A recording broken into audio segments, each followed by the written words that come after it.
This podcast is a quest for well-being, a quest for a meaningful life through the exploration of fundamental truth. Enlightening ideas, insights on physical, mental, and spiritual health. The inspiration is love. The aspiration is to awaken new ways of thinking that can lead us to a new way of being well. Welcome to Body, Mind, and Soul Healing Conversations.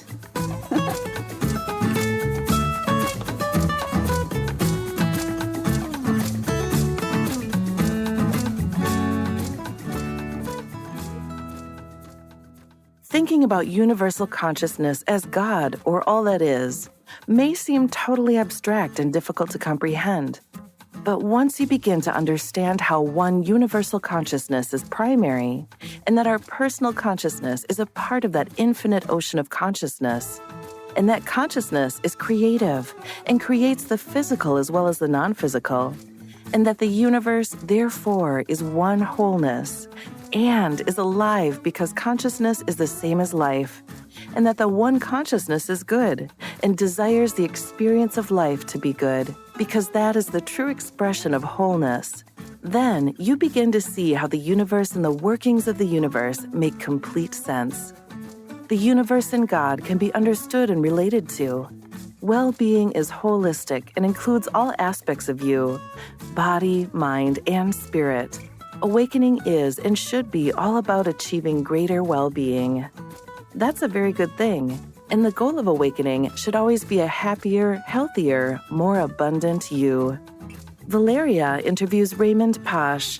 He is the author of Awakening to Wholeness: How to Live Consciously, Creatively, and Abundantly. Raymond Pash is a podcaster, spiritual explorer and way shower, folk singer, writer, and speaker.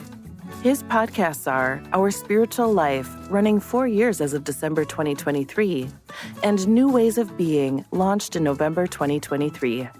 He loves exploring spiritual awakening and the evolution of human consciousness. He is the author of the book, Awakening to Wholeness. His earlier career was in information technology and project management. Meet Raymond at raymondpash.com. Here's the interview with Raymond Pash.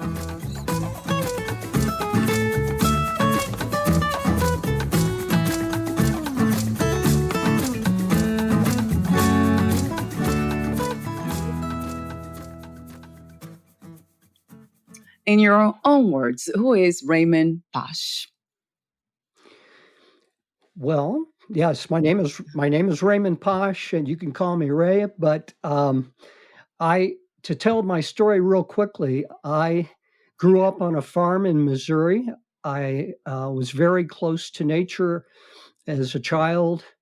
I think that had some influence on my life. In college, I was raised as a Catholic, but in college, I became an atheist, and I was an atheist for many years. And one day, something unusual happened to me that kind of woke me up. Do you want me to go into the details of that? That would be my follow-up question if you don't, but yeah, please do. All right. So at the time, I was working as a software engineer. And one day at lunch hour, I decided to go to a bookstore and check out, computer books that I might be interested in there. So I went over there and found a book that, by the title, looked very interesting. It looked like something I was specifically interested in at the time. I picked up the book. I opened it to a random page, and there was my name. And that was a total shock. It's like being in the airport and someone calls your name. And so I looked at that and I saw that the author quoted a software article that I had written and published. And so I looked at it and I thought that's interesting. I don't know it. I didn't know that I was in that book.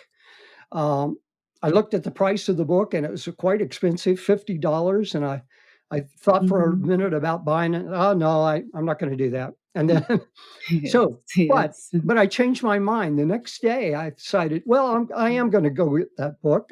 I went and got it. And actually I went and looked for it and it was no longer there. And I asked the clerk about it and he said they had packed it up. It was getting ready to go to the publisher. And I said, no, I'll take it. But here's the thing that had the impact on me.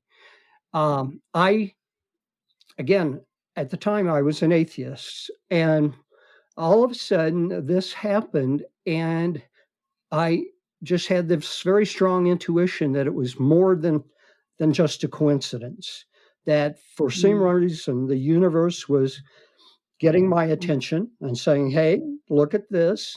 And maybe I need to look at the universe in a different way. And so to me, it was a bit of a wake-up call. And especially the fact that if I hadn't gone that day and discovered it there, that would have been my only chance to find that. So the second day it would have been gone. And that put me onto a path of spiritual exploration, which I got heavily into for, at least the next 10 years. I mean, very, very heavily, reading book after book or taking certain trainings or listening to audios. And of course, I'm still into spiritual exploration.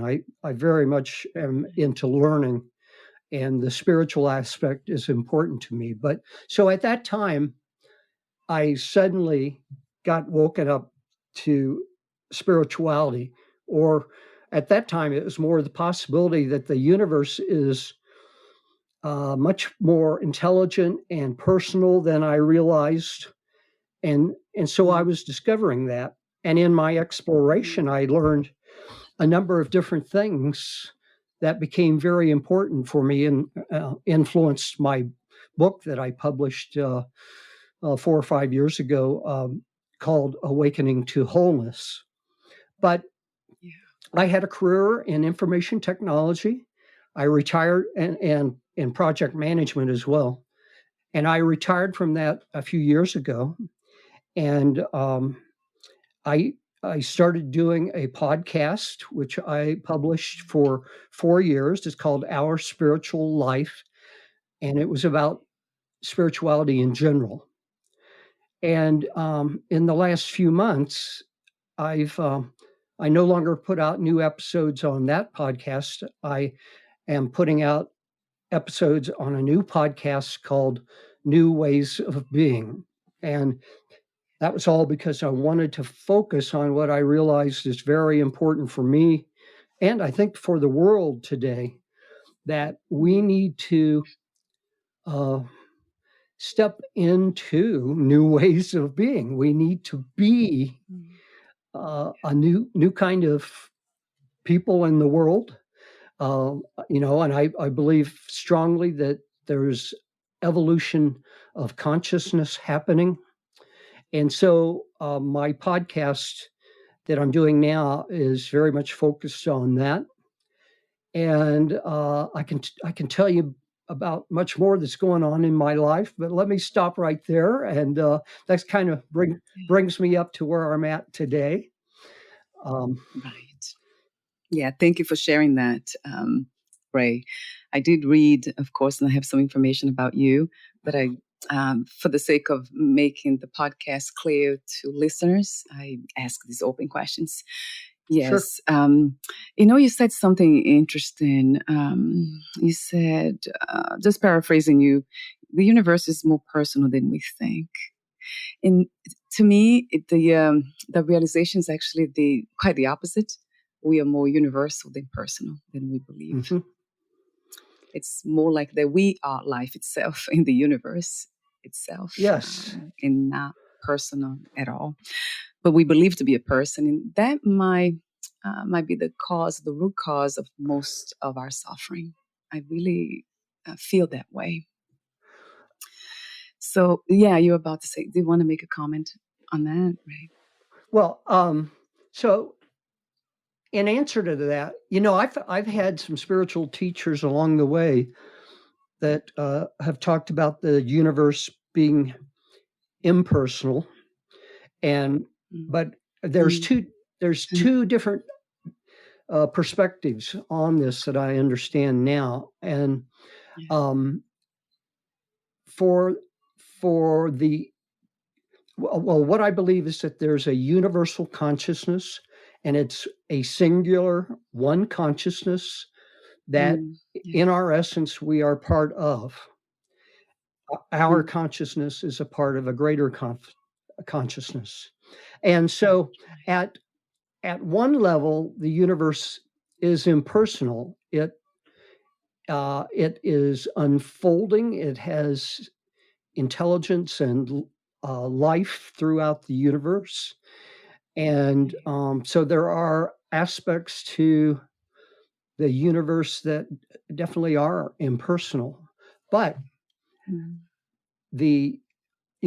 religions call that one consciousness God. And so I can call it God, or I can call it, consciousness, or whatever other people prefer. But that consciousness can present itself as in a personal way. And we can interact in a personal way with the universe, is my experience.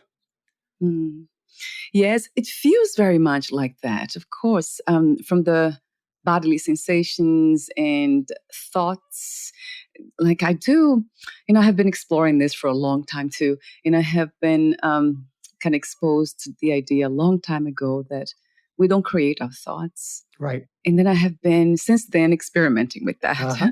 And that's so much true. I mean, it has been my experience. Of course, we don't create thoughts. They just appear. And it feels like that's what it's happening right now, in this reality that we are sharing. We are just appearing. Mm-hmm. It's as if this is just smoke-like or dream-like reality for which there is a cause to it. There is, let's say, an absolute reality, which is some people call it God, pure consciousness. And that to me really feels true, Ray, that this is it's like the appearance in the mirror. So it's not really the real me or the real you or anything here. It's not that it's not real. It's just that's not the whole truth. And I'm always looking for the fire. Uh-huh. Where you see smoke, there's fire. So I want to see what the fire is. I want to be in touch with the fire, and not only the smoke, not only the things I see, as in body mind. Actually, the experience of being here now in the body and experience this everything through my mind, really. So I wanted to. That's my whole, let's say, experiment to just go deeper and deeper into the investigation of that. And it has been interesting so far, really interesting. Well, I agree completely. I find it totally fascinating. And what I've believed for a long time is that we are intended to live a life unlike what most people are living. Most people would say the life is it's a struggle, it's difficult, and I believe a lot of that's because the way we've been operating in the world is very much based on the belief in separation, and we're dominated by our ego, which is programming that we've accumulated throughout our life. And but I've come to know that the universe is good, or we could say that God is completely good. Since I discovered that the universe is one great wholeness, and that wholeness is a key aspect of the universe and of ourselves and how we participate in the universe, it has really, really influenced how I think about it. And, you know, I think we really are meant to be more whole in ourselves and more wholly into the life of the universe that's unfolding. Yes. So that's one thing, you know, there, what you said brings up many different thoughts in my mind. Oh, yeah. So we can Right. go a lot of different ways, but Yes. what I've learned over the years has really influenced me, and I believe, you know, what we're intended to do is become more whole, more and more fully into our own well-being in every aspect, body, mind, spirit, and we can do that. Yes, beautifully said. So the idea of wholeness, right? I love that that's your book title, Awakening to Wholeness. That word, there's something about it that inspired me to think about completeness, limitless, infinite, something that's already what it's supposed to be. So there's nothing missing, nothing lacking. You mentioned about becoming whole. I remember thinking about writing a book, and that the title would be Becoming. So that was the whole idea behind it, becoming whole. And then I realized that I was already whole, that I couldn't possibly add anything. So there's something about uh, this this feeling of incompleteness, of something's lacking, that really resonates with separateness. I think we are not, as you said, there's no separation here. We are one with the universe, with God, life itself. So, and if that's true, then what is to be done then if everything's perfect as it is? Then to me, I'm a student of Vedanta, so I study Advaita Vedanta. I'm not sure if you heard about this Hindu philosophy of non-duality.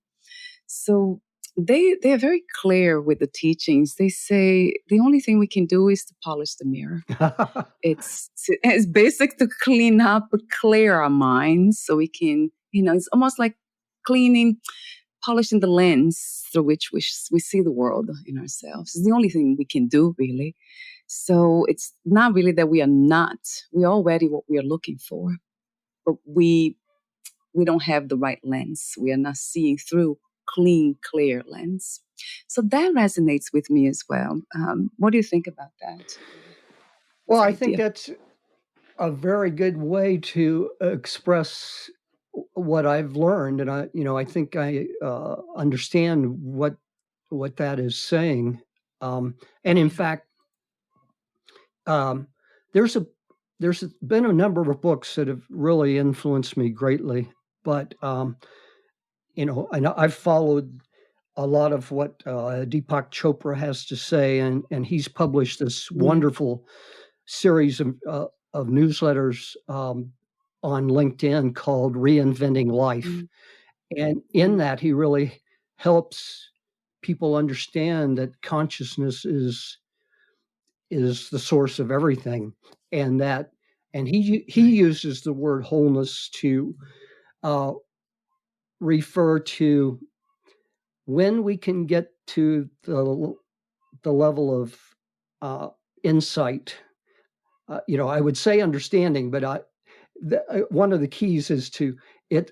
It's more about awareness than thinking. So I'm trying to make that point. But he uses wholeness to mean that once we really realize at a deep level that our body, our mind, our spirit, the whole world, in fact, arises from one consciousness, then if we really know into that and feel into it, it begins to change everything for us. Just like you said, we could say that getting that clearer is like polishing a mirror in a way. I had Yes. I hadn't thought of that Yeah, that's it. metaphor, but Yeah. yes, it's one of the big lessons that I've learned recently is not only is that true, but we create our own experience of life. That we are the creator. You know, we grow up being taught that no, the world's as it is out there, and we're just a victim to the world, whatever's unfolding. But no, I really believe that we are intended to be the creators of our life, and that should be a wonderful experience. And so getting to that knowing is what life, you know, we look at it as that's what life has been about, to get to that knowing so that we can fully experience our own creation in our life, in the world. Yes. There is an interesting kind of feeling and sense that we are creating something, making something happen. But I really intuitively feel that that's coming from, again, from a place of separateness. Because there's no really, it's universal. Whatever is here, it is the universe expressing itself. So there's no one creating anything, no one as in somebody separate from pure consciousness, God. So when I mentioned earlier about creating our thoughts, we don't create our thoughts. So if we don't create our thoughts, that means we don't create anything, really. If we could do that, we would make this experience very differently. Um, we would be happy all the time, peaceful all the time, if we were able to do that. And I know that this probably Deepak could explain that in his own way. But there's I always go by my own first person experience. First, not even person. I said the word person, but just a way of saying body mind. But there's something here that really informs me through experience that it just does what it does. It's not really the interpretations coming from the ego that you spoke of earlier, the feeling of being separate from, and then there's the judgment we tend to with that kind of mind, filtered mind, or not impure mind, we judge everything. It's almost like judging God in a way when we say, everything's wrong. What's going on with the war and all this, and get upset about things. It really feels that way these days. So the deeper I go into it in an experiential way, the more I feel that. And the more peaceful I feel as well when I just let go of, the idea of being somebody, being someone, being a person, and just kind of embodying more of that universal intelligence that you spoke of, which to me is God. Mm-hmm. So does it make sense to you at all? I mean, I'm just talking about the things that I have learned too recently, and wondering if you, if it resonates with you somehow. It absolutely does. And a couple of books that have really influenced me. One was or is a book called Conversations with God, Book 4, Awaken the Species, by Neil Donald Walsh. One of the things and it's a conversation that he had with God, and God said in the book, one of the things he said is, yes, we are us, each human being is complete and whole and perfect as we are. Yes. And that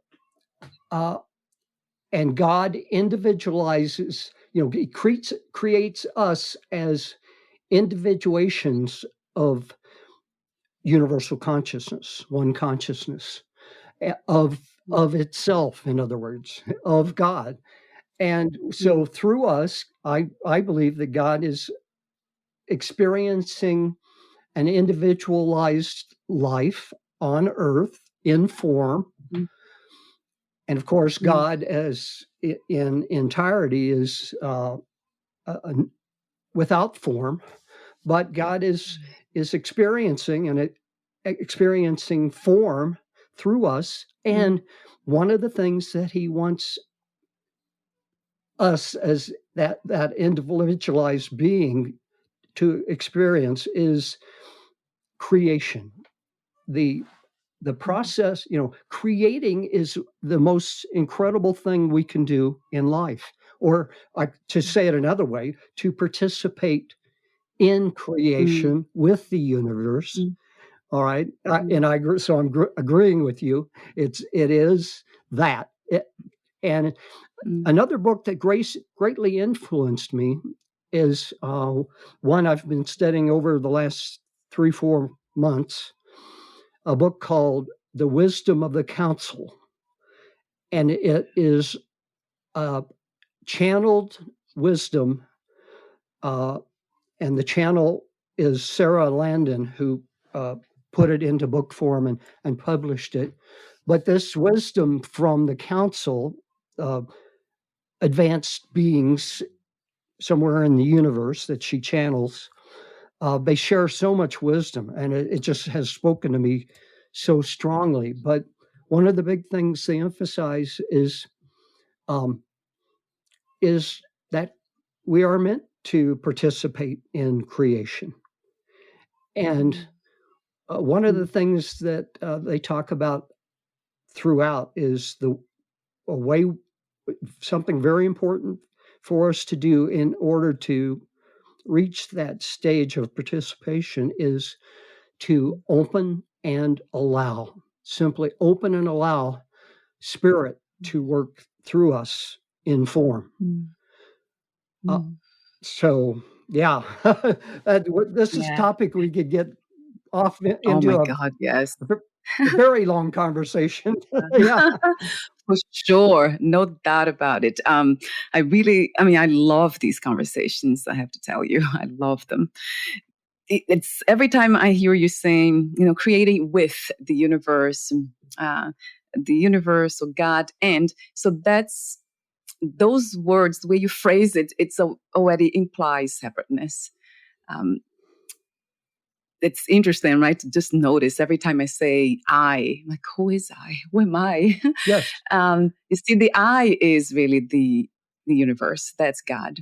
Every time we say I, that's it. That's the universe. Everything else, it's really, it's just that appearance again. It's just that dreamlike reality.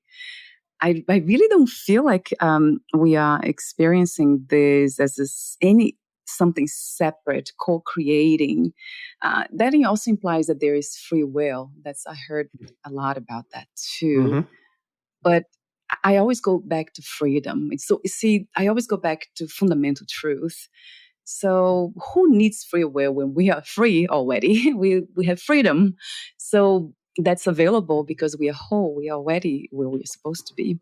So it's an interesting thing. I don't know, Ray. It really feels to me like there is a lot of it has become a business too.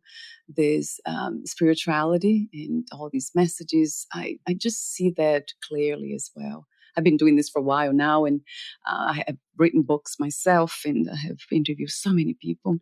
And I see that there's a lot of this. It's almost like holding on to this belief system that can support our constructed reality. So the constructed reality that I speak of, it's really ignorance in a sense of ignoring what is true, what is the essence of this, which we call life. So I think there is this, every time I hear people saying, oh, we need to do this in order to become whole, in order to find God, there's like tons of steps. And it's just not, it's not real to me because we are already exactly what we are looking for. God itself, Right. not as an individual person, but it's everything that is happening at the same time. which is hard to take in. I know for a mind that's has not been clear when it comes to that. Yes, that's a, and I believe what you said is absolutely true. It is. I believe that is the fundamental reality. But you know, Yeah, there's a but yes, couple things going yes, of on here. course. One is God Yeah. has chosen to create a physical universe Mm, for it, God itself, to participate in, and it mm, chooses to participate in the form of a human being, or many human beings on this planet called Earth, and mm, and so we, I said I was very into spiritual exploration, and that's all about yes, all me about too. all about seeking and trying Okay. to figure it out. But what I've learned is, Yeah. well, there's a point where we need to stop trying to figure it out, Mm, stop trying mm, to understand it conceptually, feel mm, into it, and allow mm, it to express itself through us. And I think that's mm. what you're saying. So I'm saying it Yes, in the words I know right now. But yes, yeah, we yes. unfortunately we do have to go on in this human form. We have to go through this learning process to get to a point where we say, "Oh, I I am greater than I think," and open Mm, and allow and surrender to that, and allow it. mhm. Yes, right. Yes, yes. So that's the end of seeking, right? I Yes. have an interview actually scheduled with that theme. Yes, the end of seeking. That's when you realize that you're already it. So there's A- nothing really missing, nothing a- lacking. You're already at peace. It doesn't mean that it's something that happens effortlessly. There's again goes back to that metaphor of polishing the mirror. Mhm. So there's some work to do. We have this awareness of each moment and being present, which for me has been allowing chaos to be chaos, the unacceptable to be accepted, and that's what I see love and freedom very much connected. It's not a, I know we call a human thing, but the physical thing. But if we really look closer, there's everything's non-physical. I mean, even scientists cannot find. A- Um, Absolutely right. yeah, right. Yeah, there's no the formless is form and forms formless. I think that's the Upanishads. They have that. That's in Buddhism. So it's clear to me that that's exactly the dance. It's what it seems to be physical. It's non-physical, and what seems to be real. It's real as long as it lasts, like a dream. And we don't know really what will happen after. So after we lose the body and all that, when it's gone, so there's something about this present moment here. I think Eckhart Tolle, you actually mentioned him too in one of your posts, one of the books that you have read. Is The Power of Now. I have read that book Hmm. too. Hmm. You see, but then even that implies time, implies, I love to, there's the concept, I love concepts of a placeless place, timeless now. It's not really timed anything because time doesn't really exist. So it's really, yeah, it's living in a in a realm of just being. And that's a word that you use, a new ways of being. Yes. I think being might be closer to that power fundamental message than now for some reason. So I like that better, Yes. Ray. Yes. Being. Being being is so important. I mean, if we allow ourselves to be divinity expressing through us, Mm, and so we're here to experience this. yeah.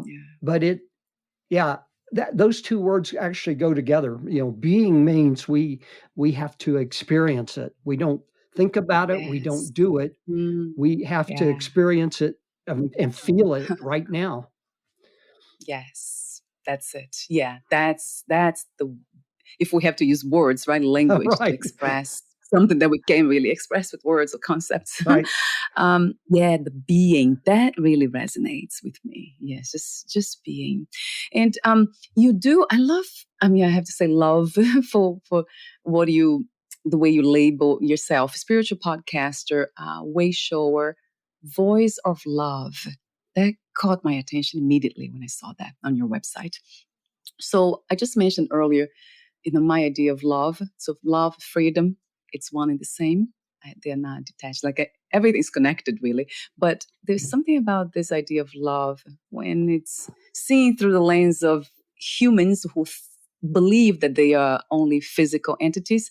Then it changes. It becomes something good, something fluffy, something that feels wonderful. So, but I don't know. And then when we look through the lens, if we could, even for a glimpse, for a second, of consciousness, pure consciousness, then it would be freedom. Everything is included, and nothing is pushed. It wouldn't push anything away. God would never push anything away. It's open to everything there is, even the half reality of this that we are sharing right now. So it's open to everything. So my question is, what is your idea of love? Perhaps from both perspectives, or one, if you can share that. Well, I think we have to come um, from the lifetime experiences we have with love, and so people can associate with that or begin to by thinking about like romantic love experiences that they've had and how they relate to other people. That feeling that's underneath of caring and allowing and accepting. Those aspects are all important. Of course, love is this very big thing. I mean, we can think about it in a lot of different compartments, I guess. Kindness and respect and compassion. But it's, as you were implying, it's really much deeper than that. It's something that's absolutely universal. It exists in the physical universe. It exists in the non-physical universe, I guess we could say. Yeah, and it is a part of the universe. I've heard spiritual teachers talk about it in terms of a power. When I first started really beginning to understand what wholeness really is, and it took me a long time. It came to me. I had this message come to me in the middle of the night to learn to experience wholeness and share it with others. And I had just begun at that time. I had just gotten a glimpse of what that might be, what wholeness is, and I went off trying to read about it and learn about it. And at the time, very few people talked about the idea of wholeness. So it took me a while to really dig into it and begin to find a real understanding of it. And it's most correctly understood by experiencing it. But it's, once I began to understand what that was, that the universe is a great whole. It is held together by love and this, I have to use the word wholeness, but it's held together by love. And it is also the power of behind creation. So it's a big, big word. We can break it down many different ways, but the more that we can understand the depth of it and experience love and to know it deep inside, the better. And that's a process that probably takes most people through learning to love themselves. And then, I reached a point where I realized I was loving all of life and the whole of the universe. And that might be kind of the most complete way of talking about it. But most people have a very limited view of what love is. And you think of it only in terms of, I love other people, or some people have the capacity to love all people at once, and to love the whole world at once. Loving the whole universe and all of existence is a bigger leap. But yes, freedom is also an aspect of love. I agree with you. Because we have to be free to allow ourselves to be who we truly are, to really love ourselves. And that, doing that, getting to that level of freedom, then allows us to love all of life, I could say even, love all of the universe, even though that's, if you think about it, is very abstract, and most people can't relate to it, but I can relate. I can relate to it because I'm a part of all of that, and in fact, I am all of that, just as you said. Yes. But that's a big leap for most people to understand that they are God. But if oh my God, yeah, Ray, that's it. If people did understand it, it would change the world immediately. If we see God in every other person and in everything, it changes our relationship to all of those things. So to me, that's one of I would love to see us get to that level of being, that we are being God expressing in form. Yep. So we have to, that lets us understand that we are an individual being and universal being simultaneously. Yes. And that's, I would love to see all of us get to that understanding and that experience, much. Right. Most importantly, the experience of Yes. that. Right. Yeah.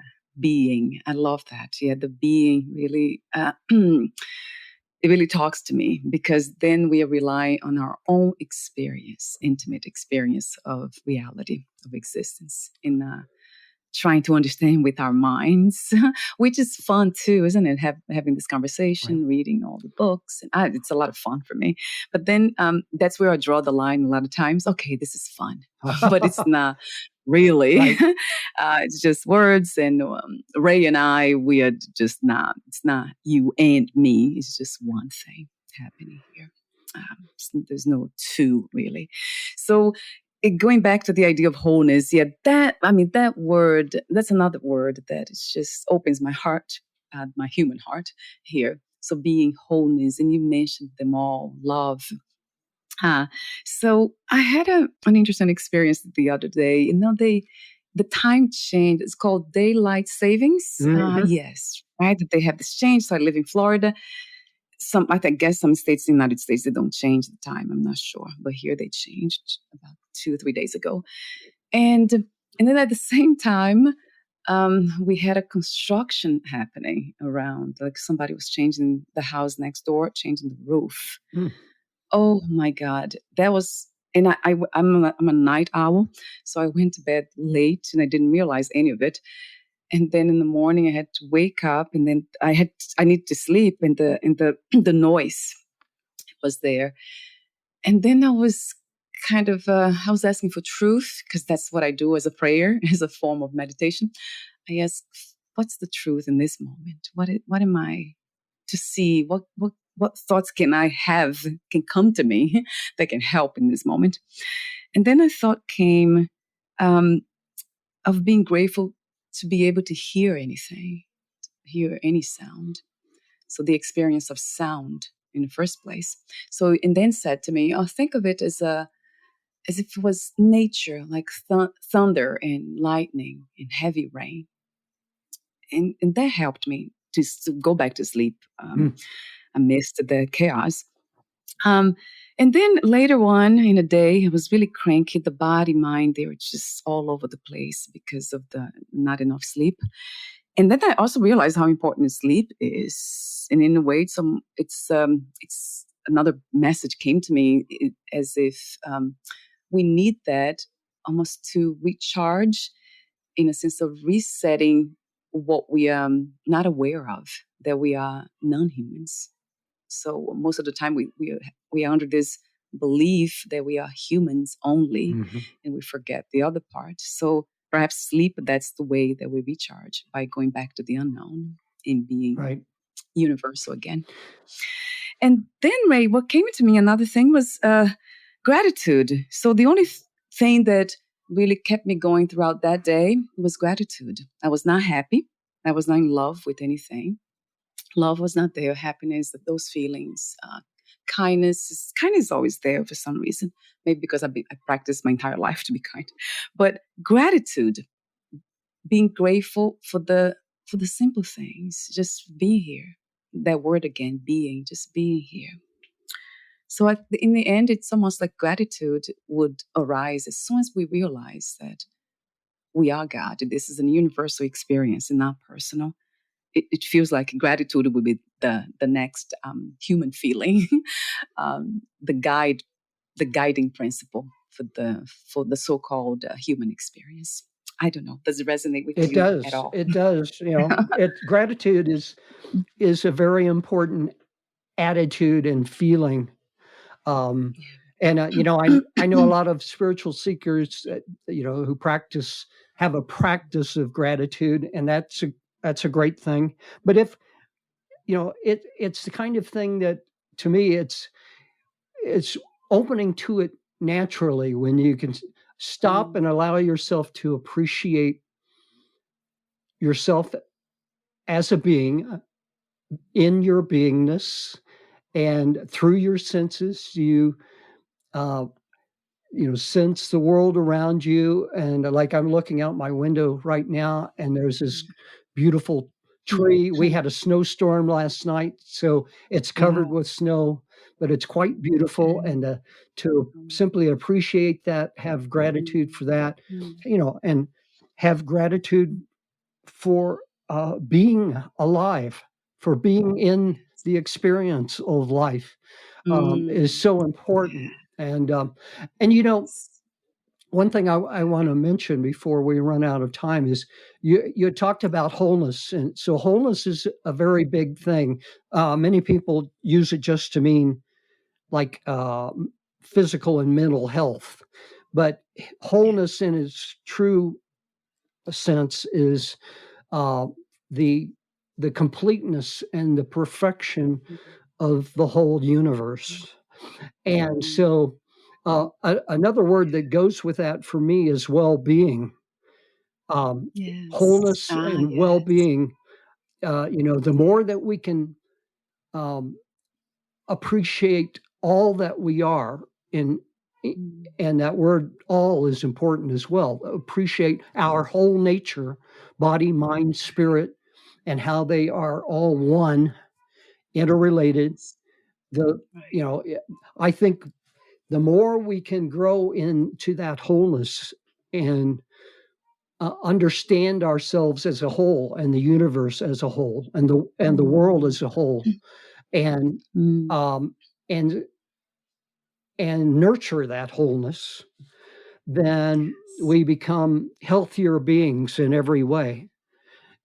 And so when we are in that state of well-being, yes, gratitude to me is a very natural flowing part of that. We stop and appreciate who we are and what we have, appreciate the world right in front of us, around us, appreciate the fact that another person is part of the divine whole, that and that we can have, there's a spiritual teacher named Patricia Albert who does really fantastic work in talking about unity consciousness and actually teaching people to experience unity consciousness at a very deep level. And so that's something that is a part, if I would say what would I like to see in a perfect world, it is all of that. Yes, beautifully said, Ray. Yes, and I love how you came back to that word, specifically wholeness, which I've seen here throughout your everything that you write, or the blog posts that I had access to in your book, starting with the title of your book, and also the way you talk about wholeness in the sense of you say that really resonated too. You say wholeness is about being integrated, balanced, energized, and guided by divine intelligence. So that's really when we come to understand that, then everything shifts. I'm being guided. And it's not even the I think if we could drop the I would be interesting. Mm-hmm. Just being guided. No I, because I, it's already the fundamental truth. It is God. So that's really beautiful. And something else you said, we're almost at the end. I know. I almost want to end the conversation. Is you talked about the law of wholeness. So you say that your book explains how the law of attraction works and how to use it more effectively, because the law of attraction is part of the law of wholeness. Mm-hmm. I never heard it that way. So I never heard this term, law of wholeness. That would be an interesting book for you to write. among the universal laws, it's one that's not talked about often. And I think that's probably unfortunate, because when I began to understand wholeness and experience wholeness in myself, then kind of I reached this realization that, like there's been such an attitude in the world, it seems like it might be stronger in the United States. I don't know, but I think it's been certainly in the Western world that, we're here in this world, planet Earth, to dominate, to do what we want with it, and so we see that what we've come to from that in the state of the world now, with a new mass extinction underway, with so much damage in our environment and in the oceans, etc., climate change. But without going into that in any kind of depth, what it says is we don't have an appreciation of the wholeness that we are a part of. And so to change that, we have to begin to have more of an appreciation that we are part of something whole and much greater than any of us individually. And so we have, because we are directly, for example, our health is directly influenced by the health of the whole earth. Right. And so if we're damaging the health of the earth, we are damaging ourselves. We're damaging our health. So it's a very, very big thing, but yes. Oh my God, I would love but that's for you to write that book. That's a part of the law of wholeness, is that having that appreciation that we are not separate from anything around us. Right. Yeah. From that realization, appreciation and gratitude arises. It's a natural flow of energy, if we can call it that. It just arises. I noticed that the more I realize that I'm not an individual separated from anything else, then there's nothing here that needs to work on gratitude. It's just thoughts will come in and just kind of guide the body mind when it's facing challenges or when it's out of harmony or something. Like in nature, you see that in nature. Yes. Right? It's always seeking harmony when something happens. Yeah. I've reached a state of growth that I'm in the state of awareness and beingness more and more of the time. And what I notice is I've only, I've heard about people talk about journaling for years, and I've experimented with it at different times, but over the last few months, I've gotten into fairly regular journaling, and in doing that, and it helps me stop and just pay attention to my own state of being. And when I do that, then one of the things I notice I always write is, "Today I am blessed."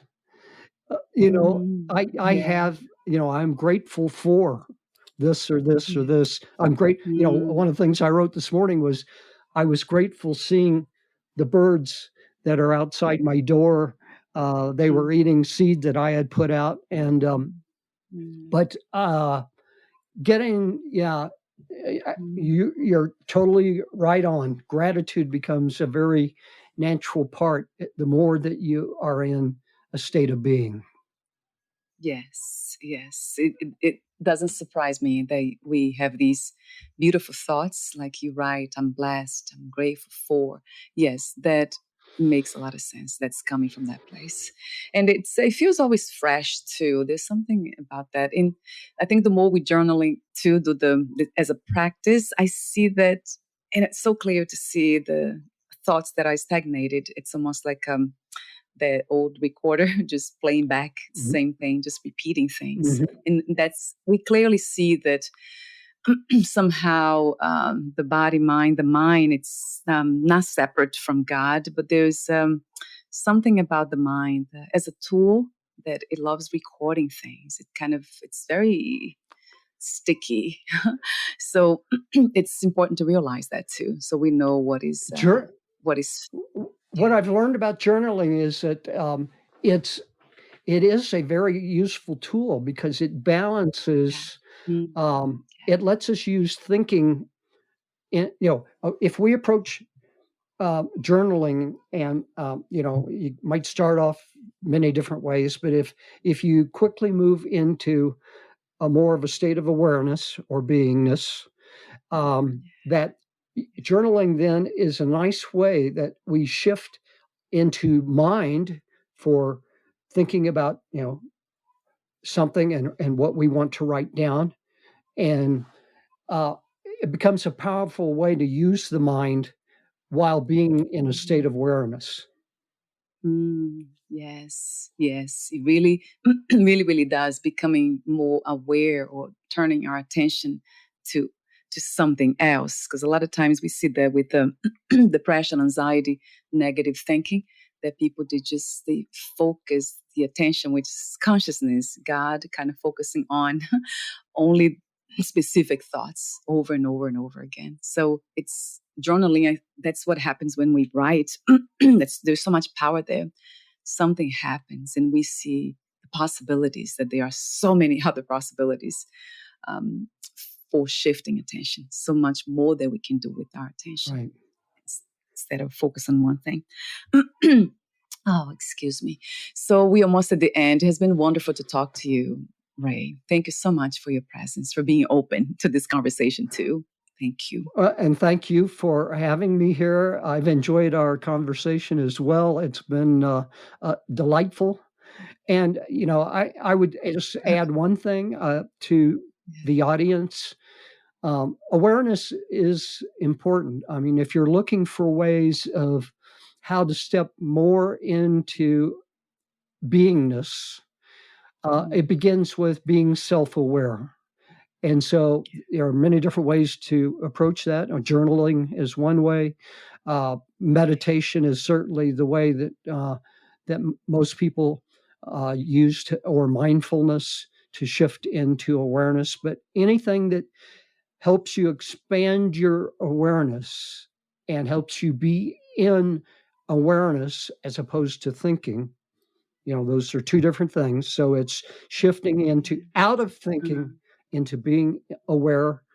And so be aware of your body, be aware of what you're feeling, what you're thinking.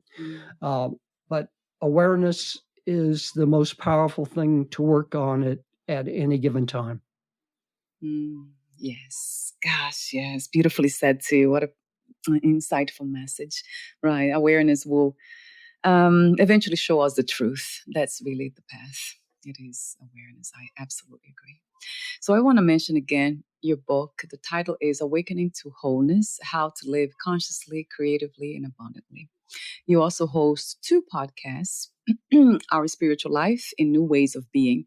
Are they, I think you mentioned that you are now only hosting New Ways of Being, right, Ray? Yes. I'm not sure if I'm right.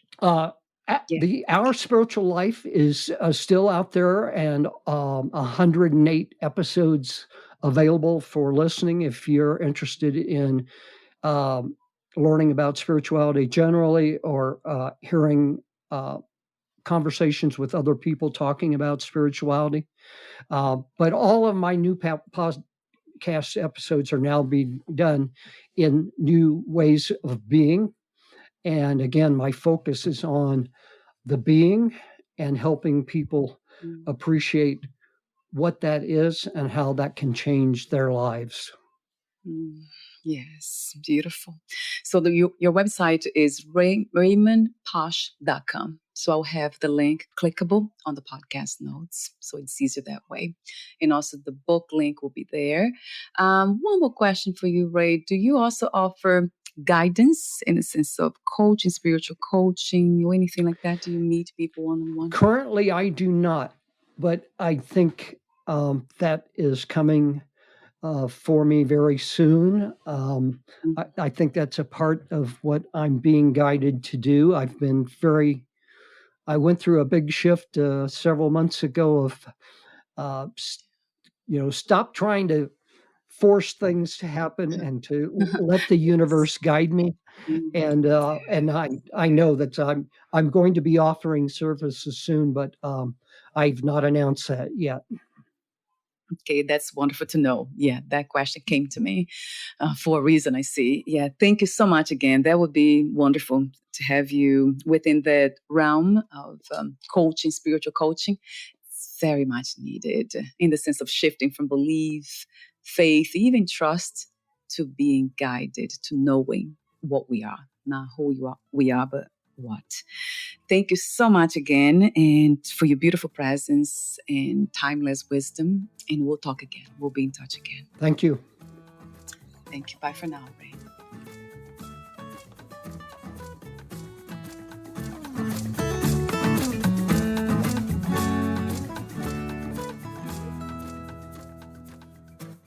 Thank you for listening. To learn more about Raymond Posh and his work, please visit raymondposh.com.